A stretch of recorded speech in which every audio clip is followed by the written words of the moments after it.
कार्यक्रमको साथमा Himalayan bank, Nabil bank सँगै अघि, लक्ष्मी सनराइज बैंक लक्ष्यमा सँगसँगै,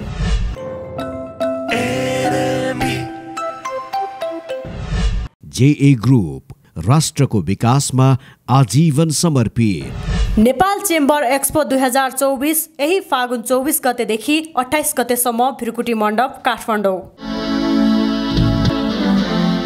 नयाँ सत्ता समीकरण निर्माणसँगै प्रधानमन्त्री पुष्पकमल दाहाल प्रचण्डले 20 सदस्यीय मन्त्रीमण्डल गठन गर्दै अर्थमन्त्रीको रूपमा नेकपा माओवादी केन्द्रका उपमहासचिव वर्षमान पुनलाई नियुक्त गर्नुभएको छ।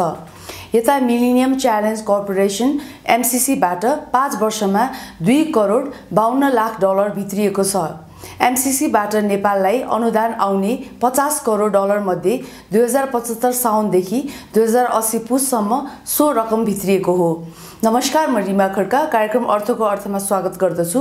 आज हामीसँग इस्यु अफ विकमा हुनेछ सङ्कटोन्मुख अर्थतन्त्र बेलामा नयाँ अर्थमन्त्री वर्षमान पुनलाई जिम्मेवारी, अन्तर्राष्ट्रिय भुक्तानी सहजीकरणका लागि सरकारसँग हस्तकला महासङ्घको आग्रह, नेपाल तयारी पोशाक उद्योग सङ्घको 29औं वार्षिक साधारण सभा सम्पन्न लगायत थप आर्थिक गतिविधिहरू प्रस्तुत गर्नेछौँ। आउनुहोस् आजको कार्यक्रम सुरु गरौँ। नयाँ अर्थमन्त्रीको रूपमा नेकपा माओवादी केन्द्रबाट वर्षमान पुन नियुक्त भई कार्यभार सम्हालिसक्नु भएको छ। अर्थ मन्त्रालयको जिम्मेवारी सम्हाल्नु भएका अर्थमन्त्रीलाई सबैभन्दा पहिले बजारमा गिर्दै गएको मनोबल उकास्नुपर्ने चुनौती छ। पछिल्लो समय अर्थतन्त्रमा अनेकौं समस्याहरू छन्। अर्थतन्त्रलाई सबलीकरण गर्ने योजनासहित अर्थमन्त्रीले काम गर्ने आवश्यक रहेको विज्ञहरूको सुझाव छ। प्रस्तुत छ एक सामग्री। प्रधानमन्त्री पुष्पकमल दाहाल प्रचण्डले सत्ता गठबन्धन फेरेसँगै नयाँ अर्थमन्त्रीका रूपमा गत बुधबार माओवादी उपमहासचिव वर्षमान पुनले पदभार ग्रहण गर्नुभएको छ। पुनले करिब 12 वर्षपछि दोस्रो पटक अर्थमन्त्रीको बागडोर सम्हाल्नु भएको हो। मुलुकको अर्थतन्त्रमा चरम आर्थिक मन्दी छाएका बेला अर्थमन्त्री बन्नुभएका पुनको काँधमा अब मुलुकको अर्थतन्त्र सुधार गर्ने प्रमुख चुनौती छ।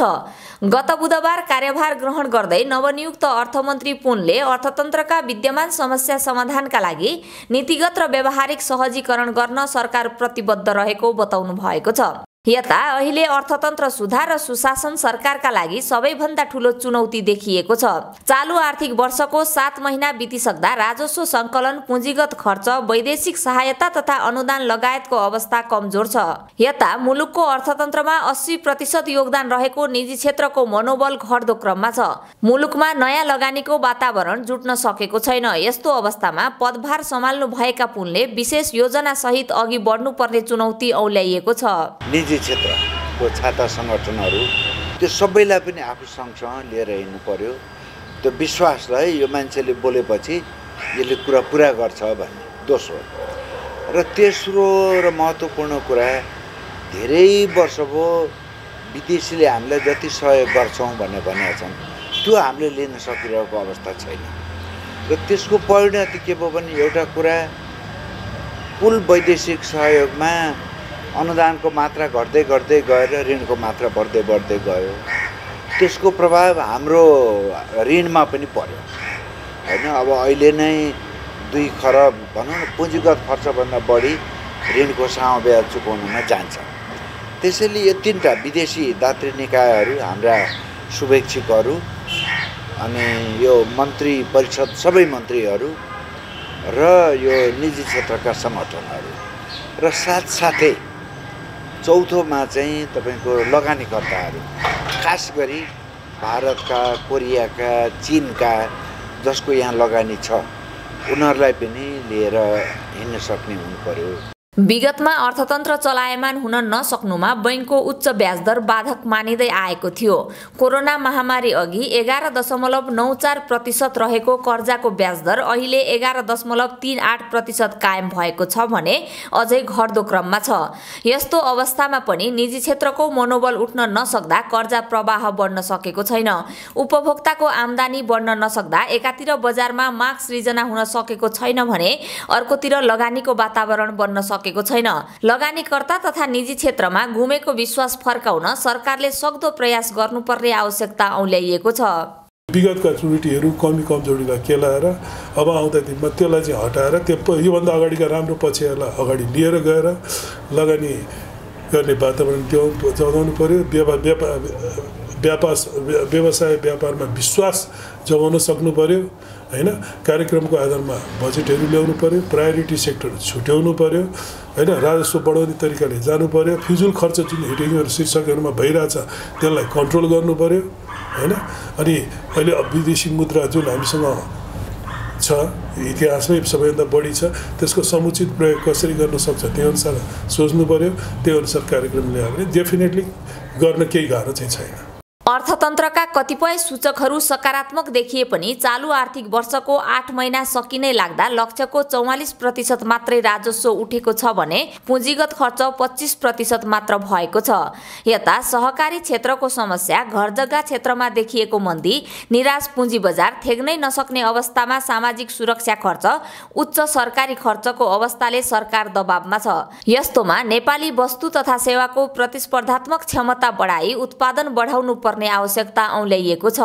उपभोक्ता चाहिँ एकदम प्रमुख हो। उपभोक्ताको हक हित संरक्षण गर्नु, उत्पादकलाई चाहिँ हामीले पुरै छोड्यौँ हैन। अब कृषि उत्पादन गर्ने, औद्योगिक उत्पादन गर्ने, अब उपभोक्तालाई दिएपछि हामीले के गर्यौँ? आयात गर्यौँ। चामल पनि आयातै गर्न सजिलो, दाल पनि आयात गर्न सजिलो, फलफुल, तरकारी, मसला आदि इत्यादि, खसी, राँगा, हाँस सबै आयात गर्न थाल्यो। त्यसैले अब यो सरकारले गर्नुपर्ने भनेको हामीले जसरी 30 वर्ष उपभोक्ताको सम्प्रभुता हैन, के कन्ज्युमर सोभरेन्टी भन्छ अङ्ग्रेजीमा, त्यस्तै अब चाहिँ उत्पादकलाई बलियो पार्नु पर्यो। उपभोक्तालाई नगर्ने भने होइन, तर उत्पादकहरूलाई हामीले सशक्त पार्यौँ भने यो अर्थतन्त्रले बाटो लिन्छ। होइन भने अहिले जस्तै पैसा लिने, जग्गामा लगानी गर्ने, अहिले समस्या आएको त्यही त हो नि। जुन फरेन करेन्सीको एकदम राम्रो अवस्था छ, एकापट्टि त्यो हाम्रो लागि चाहिँ राम्रो हो, तर यतापट्टि के पनि हेर्नुपर्ने छ भने हाम्रो त्यो फरेन करेन्सी जुन आइरहेछ त्यसमा चाहिँ रेमिट्यान्सको कन्ट्रिब्युसन झन्डै 67% छ। तर हामीले जुन वस्तुहरू हाम्रो देशमा उत्पादन गरेर जुन हामी निर्यात गर्छौँ, एक्सपोर्ट गर्छौँ, त्यसको कन्ट्रिब्युसन जम्मा फरेन करेन्सीमा चाहिँ 5.2% छ र टुरिज्ममा जम्मा 3.8 छ। 3.8 छ भने जम्मा हाम्रो आफ्नो लागतले चाहिँ भनौँ न निर्यातको वस्तु उत्पादन गरेर निर्यात गर्ने र के त भन्दाखेरि टुरिज्म हाम्रो एउटा जुन स्ट्रेन्थ छ त्यसबाट जम्मा मिलाउँदा जम्मा 9% चाहिँ मात्रै के हो छ फरेन करेन्सी ल्याउन सक्ने अवस्था हाम्रोमा छ भने त्यसलाई बढाउनु पर्यो क्या। अबको अर्थमन्त्रीले के गर्नुपर्छ जस्तो लाग्छ भने एउटा टार्गेट सेट गर्नु पर्यो। अहिले हाम्रो जिडिपी 53 खरब बराबरको छ भने अब बनाउन, अब आउने साल हामी 56 खरबको बनाउँछौँ, 57 खरबको बनाउँछौँ। त्यो जिडिपी मिट गर्न के गर्नुपर्छ एउटा त्यो हेर्नु पर्यो। यता अर्थमन्त्रीमा पुनको नियुक्तिले निजी क्षेत्रमा उत्साह जागेको छ। नयाँ अर्थमन्त्रीले भन्सार तथा राजस्व दरमा सहजीकरण गरी नीतिगत अप्ठ्याराहरू फुकाउँदै जाने निजी क्षेत्रको विश्वास छ। यता राष्ट्र बैंकले चालु पुँजी कर्जामा गरेको कडाइले पनि व्यवसायीहरू अप्ठ्यारोमा परेको भन्दै नवनियुक्त अर्थमन्त्रीले यसलाई सहज बनाई निजी क्षेत्रको मनोबल उकास्न सक्ने अपेक्षा राखिएको छ। समग्र क्षेत्र नै यसरी यो शिथिल भएको बेलामा आवश्यक नीतिहरूमा परिमार्जन गर्नु जरुरी छ। उद्यमी व्यवसायीलाई बैंक तथा वित्तीय संस्थाबाट पैसा लिनलाई धेरै अप्ठ्यारो परिरहेको अवस्था छ। त्यसको लागि परेका अप्ठ्याराहरूलाई हटाउनु पर्यो। अब सबभन्दा पहिलो त अप्ठ्याराहरूमा एउटा यो चालु पुँजी कर्जा निर्देशिका आयो, यति बेला यसलाई स्थगित गरेर नै जानुपर्ने अवस्था छ। दोस्रो कुरा के छ, विगतमा लोन कर्जाको ब्याज र किस्ता तिर्न नसकेका धेरै उद्यमी व्यवसायीहरू प्रताडित छन्। अघि उहाँहरूलाई पनि एउटा पुनर्तालीकरण गरेर अगाडि बढ्नु पर्यो। उद्यमी व्यवसायीहरू कुनै पनि नयाँ लगानीप्रति आकर्षित छैनन्। अब यसको लागि उद्यमी व्यवसायीहरूलाई उत्साहित गर्ने के भने अलिकति यो जुन आर्थिक गतिविधि सङ्कुचित भएदेखि नै राज्यले पनि अलिकति कठोर वित्तीय नीति अपनाएको छ। त्यो कठोर वित्तीय नीति केमा अपनाएको भने भन्सारमा तपाईको राजस्व उठाउने हरेक क्षेत्रमा त्यसलाई पनि सहजीकरण गरेर उद्यमी व्यवसायीहरूको अलिकति मनोबल उकास्नु पर्यो। यसअघि सहज परिस्थितिमा अर्थमन्त्री बन्नुभएका पुन अहिले परिस्थिति भिन्न छ। कोभिड तथा रुस युक्रेन युद्धले सङ्कटोन्मुख बनेको विश्व अर्थतन्त्रको प्रभाव नेपालको अर्थतन्त्रमा पनि देखिएको छ। यस्तोमा अर्थतन्त्रको बाह्य क्षेत्र सुधार भए पनि राजस्व सङ्कलन, पुँजीगत खर्च, निर्माण व्यवसायलाई गर्नुपर्ने भुक्तानी लगायत समस्याका कारण आन्तरिक क्षेत्र समस्याग्रस्त छ। नवनियुक्त अर्थमन्त्रीले यी समस्यालाई ध्यानमा राखेर काम गर्नुपर्ने विज्ञहरूले सुझाएका छन्। भर्खरै हामीले प्रस्तुत गर्यौं नवनियुक्त अर्थमन्त्रीका चुनौती सम्बन्धी सामग्री। अबको पालो ब्रेक। लाग्छ मानिस आवश्यकताहरूको खानी हो। सानो सदा मनपर्ने खेलौनाको, अलि ठुलो भयो राम्रो लुगा र मिठो खानाको, त्यसपछि राम्रो जीवन साथीको। व्यवहार पनि त गर्नै पर्यो। तर आवश्यकता हेऱ्यो कति कति सानो सानो बचतले नै पुरा गरिरहेका हुन्छन् यी सबै आवश्यकताहरू। त्यसैले सानो होस् वा ठुलो, हिमालयन ब्याङ्कमा गरेको बचतले नै पुरा गर्नेछ तपाईँको हरेक आवश्यकता। Himalayan bank.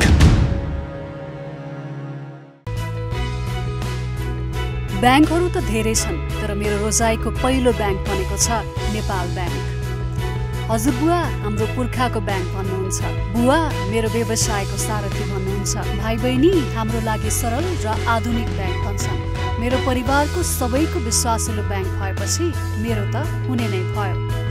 हो, नेपाल ब्याङ्कले आफ्नो देशभरको शाखाहरूमा ATM, point of sale machine, internet banking लगायत मोबाइल ब्याङ्किङको माध्यमबाट घरमै बसेर ब्याङ्किङ कारोबार गर्ने सुविधा प्रदान गरिरहेको छ। नेपालको पहिलो ब्याङ्क भएकाले आखिर सबैभन्दा खारिएको ब्याङ्क यही त हो नि। समयसँगै अघि बढ्दै नेपाल ब्याङ्क लिमिटेड, नेपालको पहिलो ब्याङ्क। नेपाल भारत डिजिटल भुक्तानी प्रणालीको तयारी अन्तिम चरणमा पुगेको छ। गत जेठ तेस्रो साता प्रधानमन्त्री पुष्पकमल दाहालको भारत भ्रमणमा भएको सम्झौता अनुसार दुई देशका नागरिकले एक देशबाट अर्को देशको ब्याङ्क खातामा सिधै पैसा पठाउन सक्ने गरी प्रणाली विकास भइरहेको एनसीएचएलले जनाएको छ। यता चालु आर्थिक वर्षको 7 महिनामा 17.12% जनसङ्ख्या मात्र बीमाको दायरामा छ। गत माघसम्म यस्तो बीमाको दायरामा रहेको जनसङ्ख्या 17.9% थियो। थप आर्थिक गतिविधि सहितको अबको प्रस्तुति बिजनेस राउन्डअप। नेपाल तयारी पोसाक संघको 29औं वार्षिक साधारण सभा सम्पन्न भएको छ। शनिबार सम्पन्न सभामा उपप्रधानमन्त्री तथा भौतिक पूर्वाधार तथा यातायात मन्त्री रघुवीर महासेठले मुलुकको आर्थिक अवस्था सबल बनाउन सबैको सहकार्य आवश्यक रहेको बताउनु भएको छ। अर्थतन्त्रमा देखिएका समस्या समाधान गर्ने प्रतिबद्धता व्यक्त गर्दै उहाँले निजी क्षेत्रलाई विश्वासमा लिएर अघि बढ्ने बताउनुभयो। देश बनाउने जिम्मा त निजी क्षेत्रको मात्र होइन, नेपाल सरकारको पनि हो। जबसम्म नेपाल सरकारको र निजी क्षेत्रको बीचमा एउटा सहकार हुँदैन, आर्थिक क्षेत्रमा हामी खड्को मार्न सक्दैनौँ। निजी क्षेत्र मात्रै म अगाडि बढ्छु उहाँहरू सक्नुहुन्न, सरकार निजी क्षेत्रलाई बाइपास गरेर हामी मात्रै अगाडि बढ्छौँ, सरकार पनि सक्दैन। यो सरकारबाट हुन सक्ने सबै प्रकारको सहयोग हामी गर्न तयार छौँ। यस्तै कार्यक्रममा नेपाल उद्योग वाणिज्य महासङ्घका अध्यक्ष चन्द्रप्रसाद ढकालले मुलुकको अर्थतन्त्रलाई सबल बनाउन आर्थिक एजेन्डामा एकमत हुन सबै राजनीतिक दललाई आग्रह गर्नु भएको छ। इकोनोमिक एजेन्डामा चाहिँ हजुरहरू एक ठाउँमा चाहिँ आउनुपर्छ। हामी देश चाहिँ रह्यो भने, व्यावसायिक एक्टिभिटी बढ्यो भने, रोजगारी सिर्जना चाहिँ भयो भने, रेभिन्यू कलेक्सन भयो भने, हामी साँच्चै समृद्ध राष्ट्र चाहिँ भयौँ भने मलाई लाग्छ त्यसपछि हामी राजनीति वास्तवमा आफ्नो आफ्नो पार्टीबाट गर्दै गरौँ। निजी क्षेत्रलाई यहाँहरूले त्यो प्रोटोकलमा राख्दाखेरि राज्यको चाहिँ कुनै पनि भन्नाले दायित्व सिर्जना चाहिँ हुँदैन र त्यसले गर्दाखेरि एउटा चाहिँ मनोबल जुन एउटा चाहिँ व्यवसायको मनोबल जुन एउटा नबढेको चाहिँ अवस्थामा कमसेकम राज्यका तर्फबाट खर्च नगर्नुपर्ने चाहिँ चिजहरू, चाहे सिआइटीको कुरा होस्, चाहे यो मर्यादाकरणको चाहिँ कुरा होस्, चाहे कुनै पनि भन्नाले चाहिँ यस्ता चिजहरू वास्तवमा चाहिँ तुरुन्तै नै वास्तवमा यो सरकारको तर्फबाट डिसिजन होस् भनेर म चाहिँ आग्रह गर्न पनि चाहन्छु। यता नेपाल चेम्बर अफ कमर्सका अध्यक्ष राजेन्द्र मल्लले तयारी पोसाक उद्योग मुलुकको अर्थतन्त्रको मुख्य हिस्सा भएकोले यसको विकासमा ध्यान दिन आग्रह गर्नुभयो। नेपाली उत्पादनलाई विश्व बजारमा पुर्याउन सरकारका तर्फबाट थप सहयोग आवश्यक रहेको उहाँको भनाइ छ। 40औं अरबको निर्यात गरेकोमा अहिले आएर 9 अरबमा खुम्चिरहेको छ भनेदेखि हाम्रा एक्सपोर्ट हुने जे पनि छ जस्तै गार्मेन्ट होस्, ह्यान्डिक्राफ्ट, चिया, कफी, अलैँची सबैमा गिरावट आइरहेछ। यसको कसरी हामीले चाहिँ एउटा उपभोग बढाउने र चाहिँ निर्यात प्रबल गर्ने भन्ने कुरामा सरकार र निजी क्षेत्र बीच सहकार्य हुनुपर्छ। अहिले हामीले जुन किसिमको एउटा नेपाली सामानलाई विश्व बजारमा पहुँच बनाउनुको लागि पक्कै पनि यो एलडीसी ग्रेजुएसनले केही समस्या आउन सक्छ। त्यसतर्फ चाहिँ हामीले निश्चित रूपमा सरकारले अबैदेखि नै लाग्नु पर्यो कि हामी एउटा भूपरिवेशित मुलुक हौँ, ल्यान्ड अफ कन्ट्री। हामीले पाउने सुविधा छुट्टै हुन सक्छ र गरिन्छ भन्ने कुरा मैले चाहिँ विशेष गरी युरोपियन युनियन र चाहिँ अमेरिकन राजदूतहरूबाट पनि सुनिरहेको छु भनेदेखि सरकारले यो एलडीसी ग्रेजुएसन हुनु अगावै हामी भूपरिवेशित मुलुकले पाउने सुविधा के कस्तो हो भन्ने कुरा चाहिँ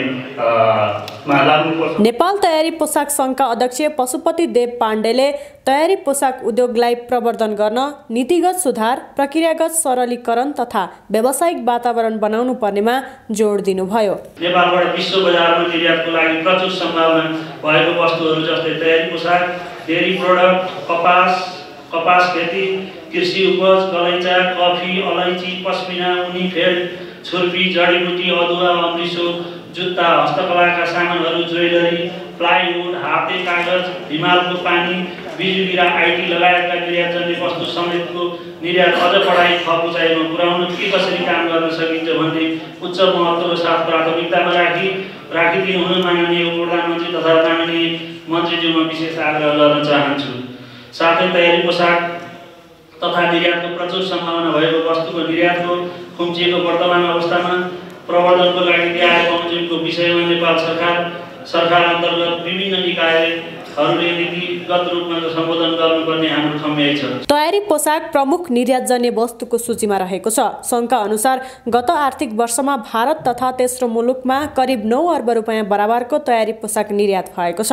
साधारण सभाका अवसरमा सन् 2022-23मा भारत तथा तेस्रो मुलुकमा सबैभन्दा बढी तयारी पोसाक निर्यात गर्ने 3 उद्योग तथा सङ्घको कार्य समितिमा 10 वर्षभन्दा बढी समय सेवा गरेका पदाधिकारीलाई सम्मान गरिएको छ। नेपाल चेम्बर अफ कमर्सको आयोजनामा 7औं चरणको चेम्बर एक्सपो 2024 काठमाडौँको भृकुटी मण्डपमा भइरहेको छ। स्थानीय उत्पादन प्रवर्धन एवं बजारीकरण तथा व्यापार अभिवृद्धि गर्ने उद्देश्यले एक्सपो फागुन 24 गतेदेखि सुरु भएको हो। एक्सपोमा कृषि सामग्री, साना तथा घरेलु उद्योगका उत्पादन, हस्तकलाका वस्तुहरू प्रदर्शनीमा राखिएको छ। घर जग्गा, खाद्य एवं पेय पदार्थ, पहिरन, पाठ्य पुस्तक, सवारी साधन, निर्माण सामग्री, विद्युतीय उपकरण तथा अन्य उपभोग्य सामग्रीहरू समेत प्रदर्शनीमा रहेका छन्। कठिन आर्थिक परिस्थितिका बीच अर्थतन्त्र चलायमान एवं व्यावसायिक गतिविधि विस्तार गर्न एक्सपो आयोजना गरिएको बताइएको छ। उद्योग वाणिज्य तथा आपूर्ति मन्त्रालय अन्तर्गतको व्यापार तथा निकासी प्रवर्धन केन्द्रसँगको सहकार्यमा चेम्बर एक्सपो सुरु भएको हो। एक्सपोमा राष्ट्रिय तथा अन्तर्राष्ट्रिय कम्पनीका 160 भन्दा बढी स्टल रहेका छन्। सोमबारसम्म चल्ने एक्सपोमा नेपाल, भारत, दक्षिण कोरिया, बङ्गलादेश र पाकिस्तान लगायतका व्यापारीले सहभागिता जनाएका छन्।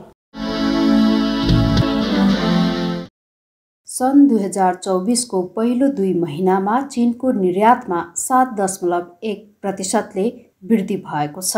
चीनका वाणिज्य मन्त्री वाङ बेन्ताओले बेजिङमा आयोजित कार्यक्रममा जनवरी र फेब्रुअरीमा निर्यातमा 7.1% वृद्धि भएको तथ्याङ्क सार्वजनिक गर्नुभएको छ।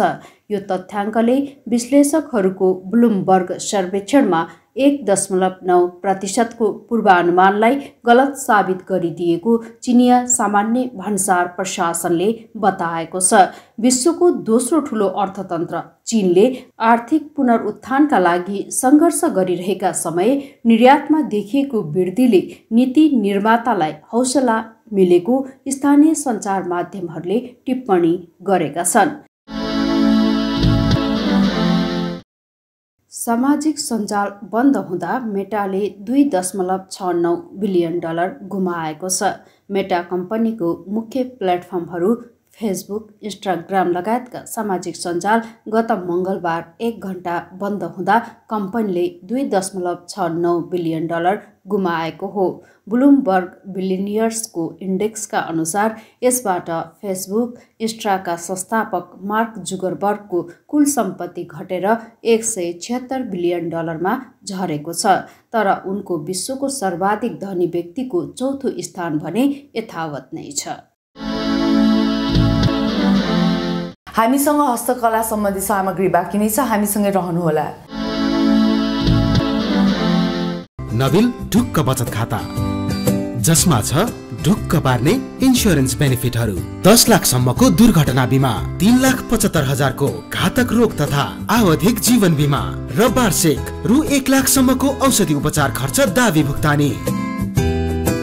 ढुक्कसँग लाइफ टाइम भरि फ्री डेबिट कार्ड। नबिल ढुक्क बचत खाता खोली उहाँहरूसँगै ढुक्क रहनुहोस्, शर्तहरू लागू हुनेछन्। नबिल बैंक, सँगै अघि।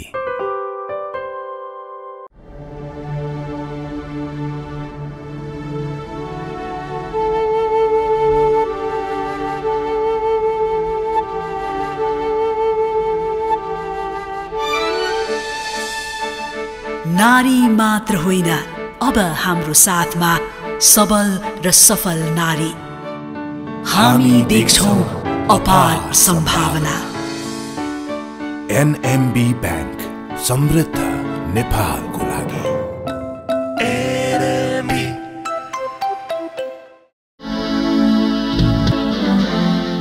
केही समय यता विश्व बजारमा देखिएको आर्थिक मन्दीले नेपालका उद्योग व्यवसायहरू सङ्कटमा परेका छन्। नेपालमा विदेशी मुद्रा आर्जनको महत्त्वपूर्ण स्रोत मानिने हस्तकला व्यवसायमा पनि मन्दी छाएको छ। नेपाली हस्तकलाको प्रचार प्रसार, विज्ञापन प्रवर्धनको अभाव, उचित बजार मूल्यको अभाव, प्रभावकारी ऐन नियमावलीको अभाव हुँदाहुँदै पनि चीन, अमेरिका, युरोप जस्ता मुलुकमा हस्तकलाका सामग्रीको माग बढ्दै गएको छ। यस्तोमा सरकारले हस्तकला सम्बन्धी स्पष्ट नीति बनाई यसको प्रवर्धनमा जोड दिनुपर्ने आवश्यकता औलाइएको छ। यो अहिलेको यो यस्तो विकराल परिस्थिति भनौँ, त्यसमा चाहिँ मन्दी नहोस् भनेर अब नेपाल सरकारले पनि हामीले चाहिँ यसमा चाहिँ प्रवर्धन गर्नुपर्छ भनेर हामी लागिरहेका भयौँ र त्यस अन्तर्गत चाहिँ हामीले धेरै प्रयास गरेर हाम्रो चाहिँ यो बागमती प्रदेशबाट हाम्रो उद्योग मन्त्रालय अन्तर्गत हाम्रो उद्योग भूमि तथा प्रशासन मन्त्रालयबाट चाहिँ हाम्रो बागमती प्रदेशको एउटा विधेयक चाहिँ अस्ति संसदमा चाहिँ त्यसमा पारित भएको छ। र अब त्यसमा केही सुधार गर्नुपर्ने, संशोधन गर्ने विषयमा चाहिँ अहिले छलफल हुन पनि बाँकी छ होला।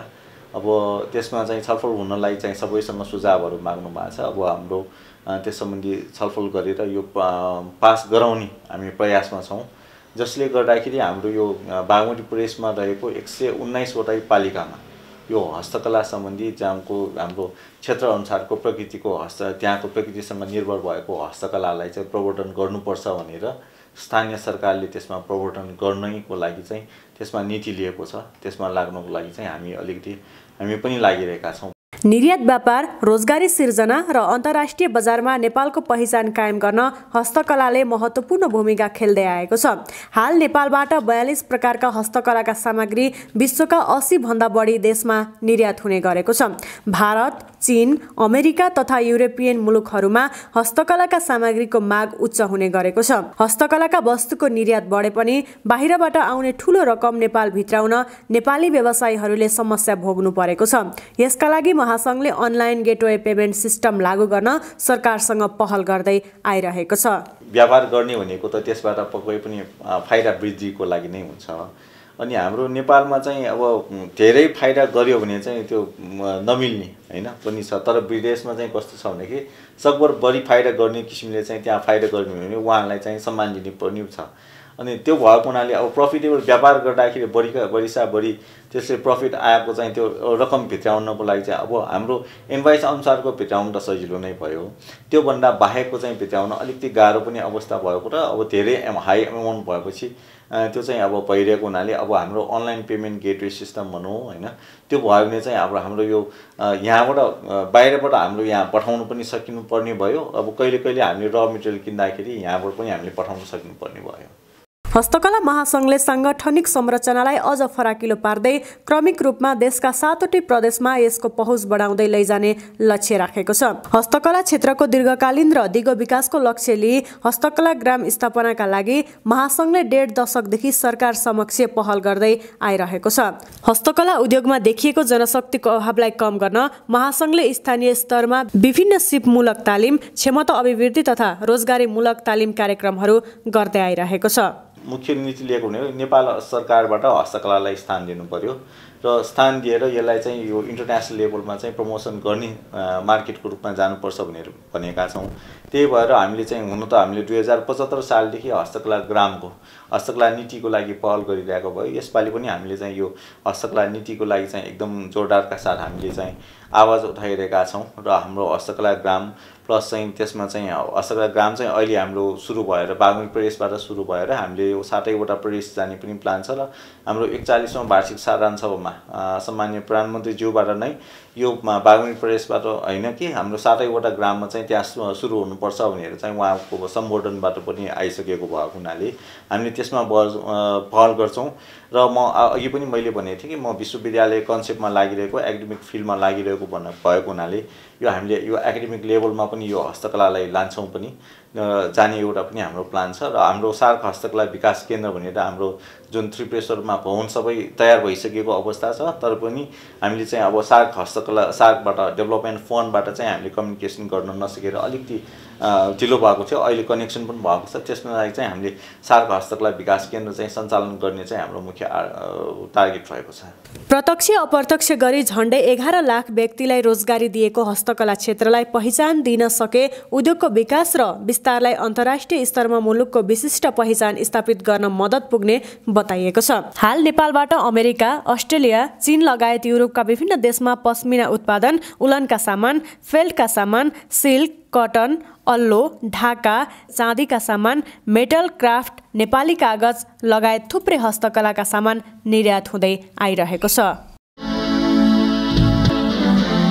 यी थिए आजका प्रस्तुतिहरू। थप आर्थिक गतिविधिका लागि www.arthakoartha.com का साथै हाम्रो आधिकारिक युट्युब च्यानल भिजिट गर्न सक्नुहुनेछ। आजको लागि म लगायत सम्पूर्ण युनिटलाई बिदा दिनुहोस्। हवस् त, नमस्कार।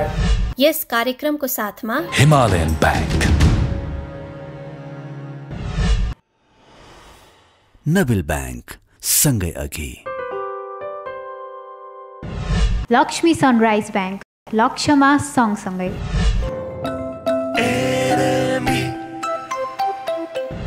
जेए ग्रुप राष्ट्रको विकासमा आजीवन समर्पित, नेपाल चेम्बर एक्सपो 2024 यही फागुन 24 गतेदेखि 28 गतेसम्म भिरकुटी मण्डप, काठमाडौँ।